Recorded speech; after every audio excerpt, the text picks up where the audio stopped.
Câmara dos Deputados aprovou no dia 8 de agosto o projeto de decreto legislativo 1736 deste ano, que consagra um acordo entre o governo brasileiro e o Vaticano relativo ao Estatuto Jurídico da Igreja Católica no Brasil, assinado em novembro de 2008.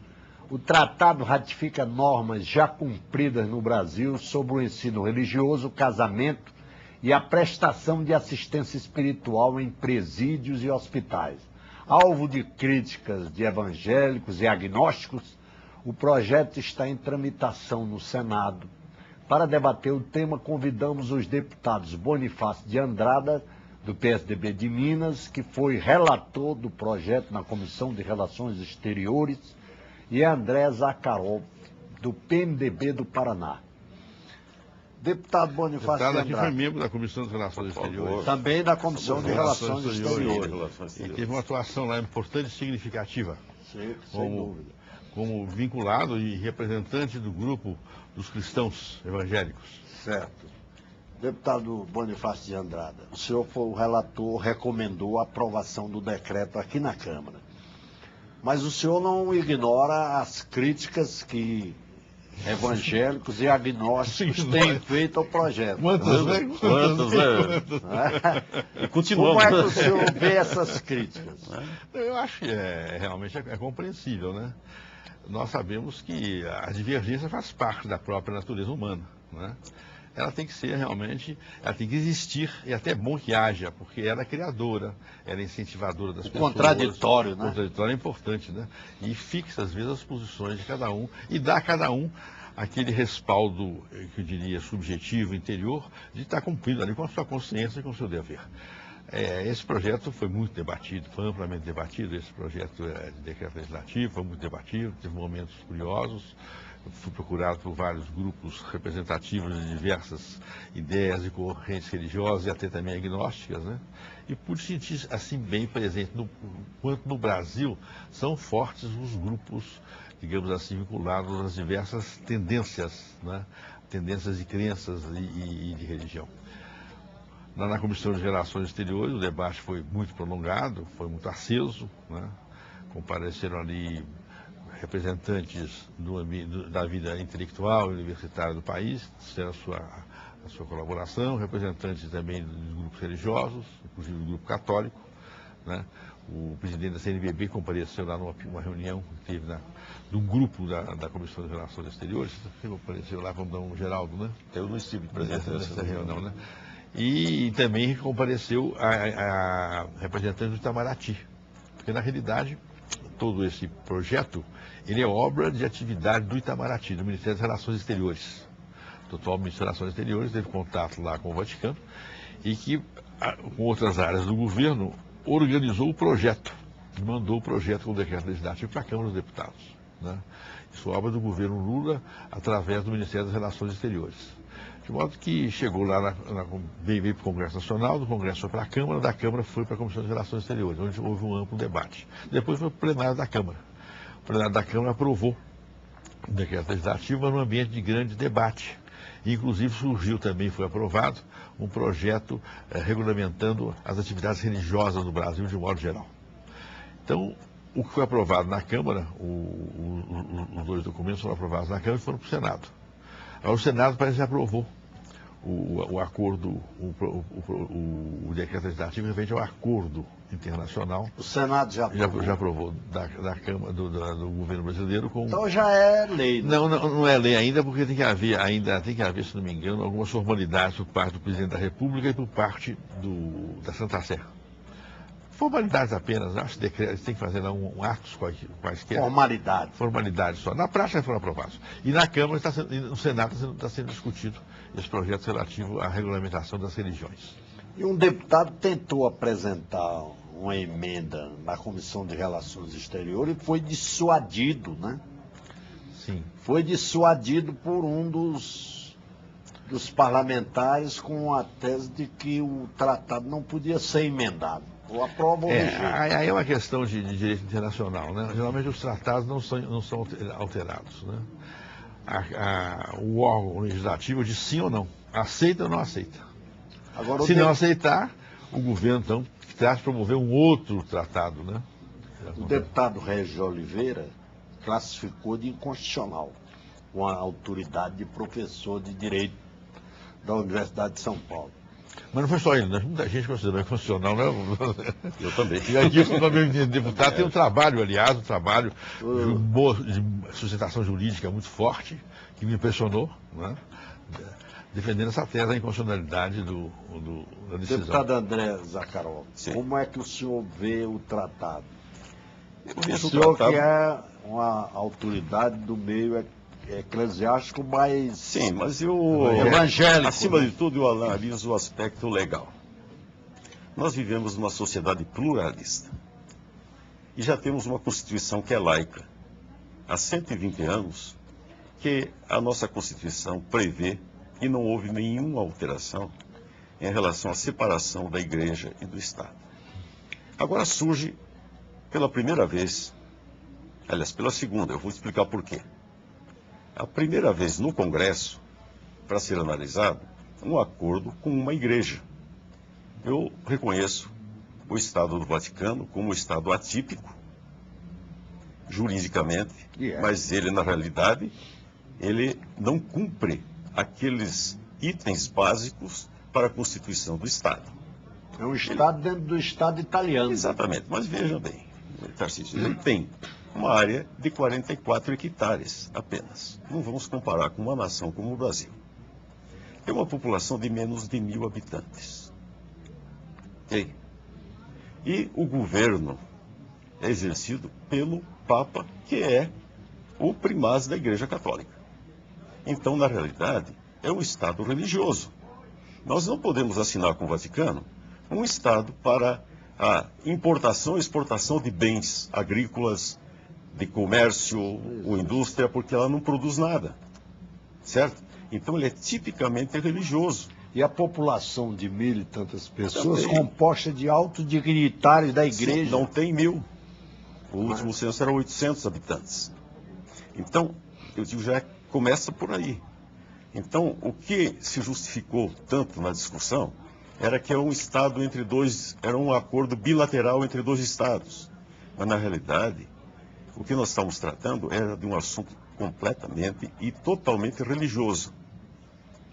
E que isto contraria o preceito constitucional, desde o decreto 119A, que foi o primeiro da República, depois consolidado na Constituição de 1891 e todas até agora, inclusive a Constituição Cidadã, e causou espécie para nós, não só como evangélico, mas como estudante de direito, como uma pessoa que vive num Estado em que nós nos respeitamos, já faz parte da nossa cultura, nós respeitamos uns aos outros, independente do credo, crê ou não crê, nós respeitamos, e achamos que todos têm esse direito.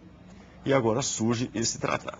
E o senhor sabe que a separação do Estado e da Igreja no Brasil ocorreu depois da chamada questão religiosa. Questão Que religiosa. envolveu a Igreja do Pará e a Igreja da Bahia. Exatamente. Isso. E que então, foi uma grande crise entre o Estado e a Igreja Católica no Brasil. Macedo Costa e Dom Macedo Costa. E eu prestei nesse dia lá da aprovação na Câmara uma homenagem àqueles que lutaram, como Rui Barbosa, Quintino Bocaiúva e outros, que nos legaram essa grande vitória que foi a separação entre a Igreja e o Estado.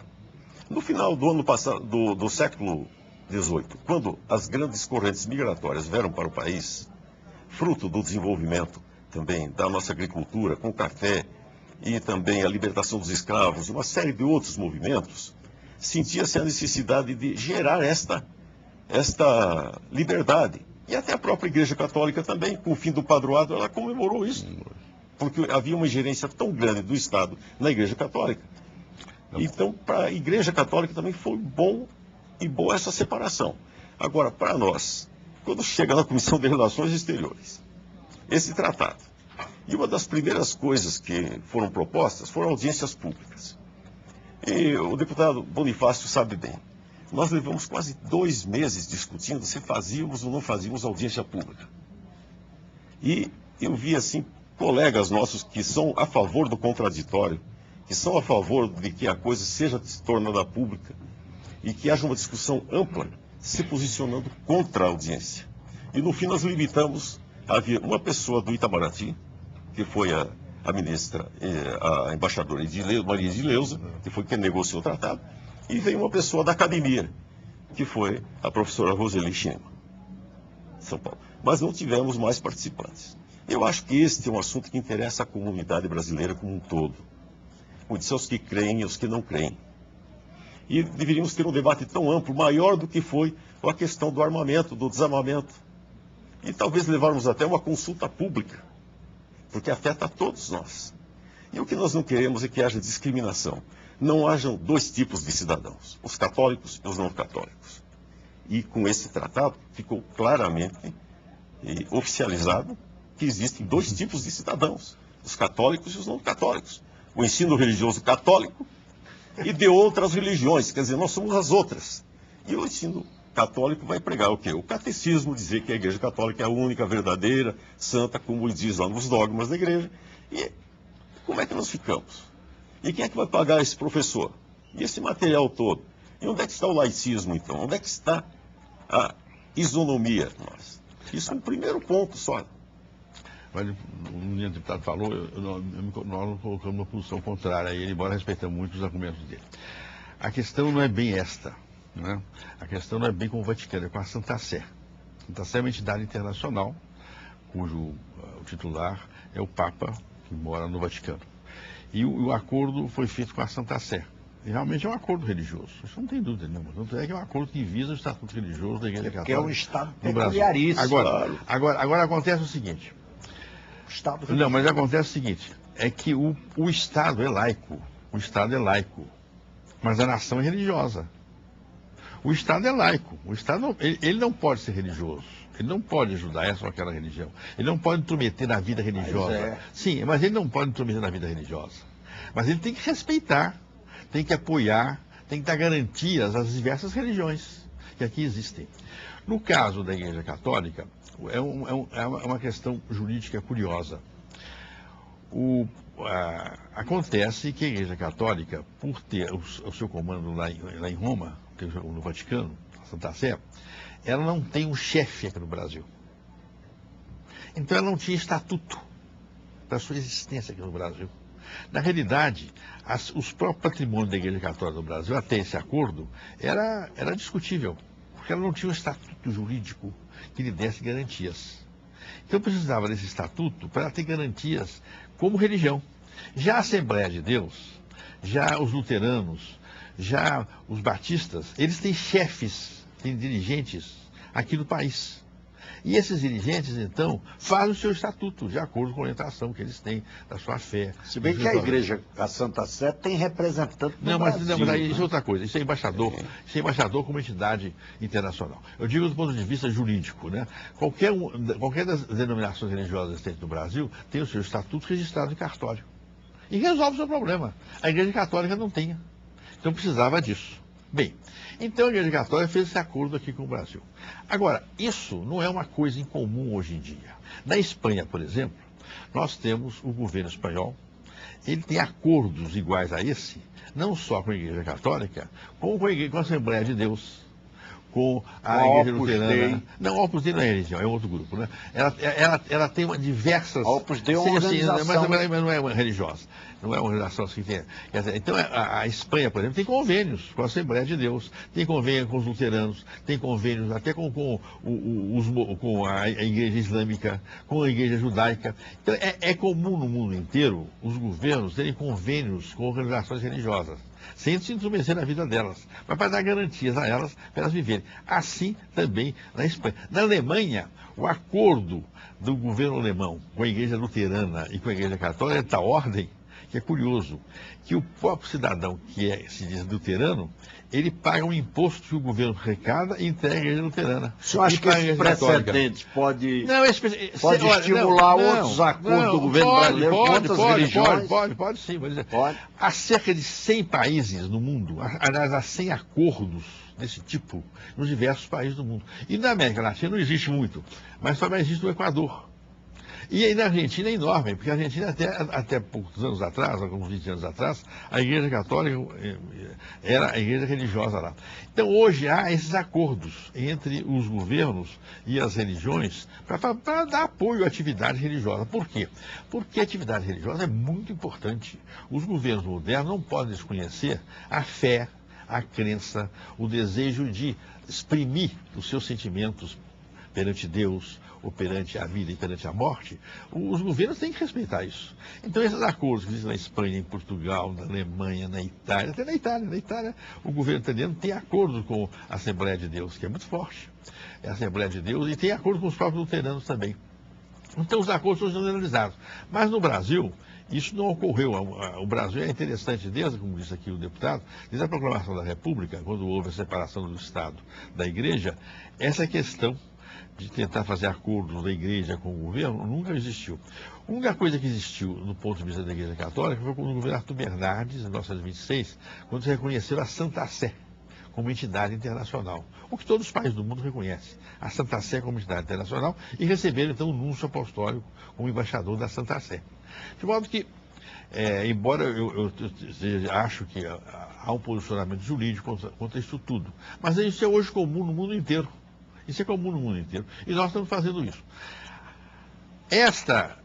Há uma lei na Câmara, há uma lei no Senado, regulamentando as atividades religiosas no Brasil.